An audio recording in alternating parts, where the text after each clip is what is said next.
ભગવાને આપણને આ દુનિયા ઉપર મોકલે એટલે 64 કળાઓ આપીને મોકલે, અને 64 માંથી કેટલી જીવતી રાખીએ ને એ આપણા ઉપર હોય. અને તમને એમ લાગે કે ભગવાને આ વ્યક્તિને હું કામ એને બનાવી હશે, આ ક્યાંય કામ નથી લાગતી. પણ તે દિવસે મારે એવું કેવું છે કે અન્વીનો જ્યારે જન્મ થાય ને, વિજયભાઈની દીકરી ઓળખો છો ને? હા, વિજયભાઈની દીકરી અન્વી જ્યારે જન્મ થાય અને ડૉક્ટર એવું કે મનોદિવ્યાંગ બાળકનો જન્મ થયો છે. દીકરી આવવાનો બહુ હર્ષ હતો, બહુ આનંદ હતો, છતાં પણ ભગવાને જે ઈચ્છું એ થયું. પરિવાર ખૂબ દુઃખી રહે. અમારા અન્વીબેનને વિજયભાઈને દુઃખ થાય કે ભગવાને સંતાન આપ્યું તો આવું આપ્યું.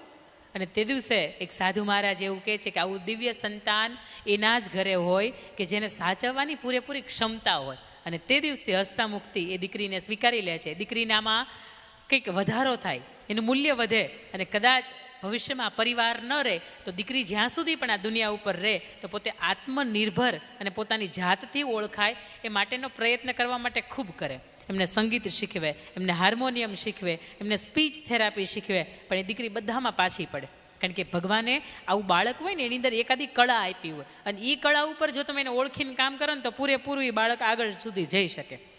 બન્યું એવું કે એક વખત એણે જાતે નાનકડા એવો કોઈ યોગા કર્યો, અને પપ્પાને મમ્મીને વિચાર આવ્યો કે આ યોગાની અંદર મૂકી હોય તો કેવું રહે. ભલે ને કાંઈ ફાયદો ન થાય કાંઈ નહીં, પણ શારીરિક રીતે એના જે અવયવો છે એ તો સરસ રીતે કામ કરે, યોગા કરે એટલે.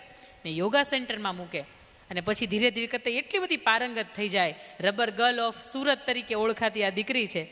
યસ, વાહ, રબર ગર્લ ઓફ ઓળખાતી આ દીકરી છે. એ એટલા સરસ યોગા કરે કે 3 મિનિટની કોમ્પિટિશન હોય, અને તમારું મારું સામાન્ય બાળક હોય એમને 3 મિનિટની અંદર 15 યોગા કરવાના હોય. ત્યારે આપણી અન્વી 17 થી 18 યોગા કરે છે, અને ત્યારે પોતાની જાતને શ્રેષ્ઠ સાબિત કરે છે કે હું કંઈક શ્રેષ્ઠ છું. દીકરી 14-15 વર્ષની હતી ને, 12-14 વર્ષની, ત્યારે પણ એને ડાયપર પહેરાવીને બહાર લઈ જવી પડતી હતી. એને તમે એને ટ્રોફી આપો કે મોદી સાહેબ ટ્રોફી આપે, એમના માટે બધું સરખું હતું.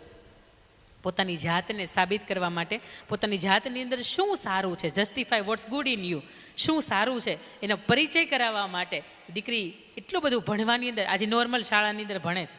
નોર્મલ તમારું મારું બાળક જો 6ઠ્ઠું ભણતું હોય, જે અભ્યાસક્રમ આવતો હોય, જેની સાથે ભણતું હોય, જેવો ગણિતની અંદર ભૂમિતિને પ્રમેય આવતું હોય, એવી જ રીતે દીકરી એના ભાઈની સાથે એ નોર્મલ શાળાની અંદર ભણે છે.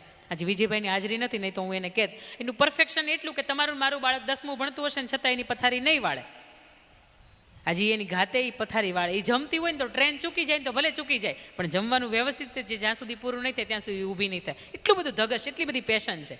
અને પછી એ દીકરી થોડી કરતાં આગળ જાય, પોતાની પ્રતિભા છે એનો એ પરિચય આપે, અને આખરે એ વાત ધીરે ધીરે કરતી મોદી સાહેબ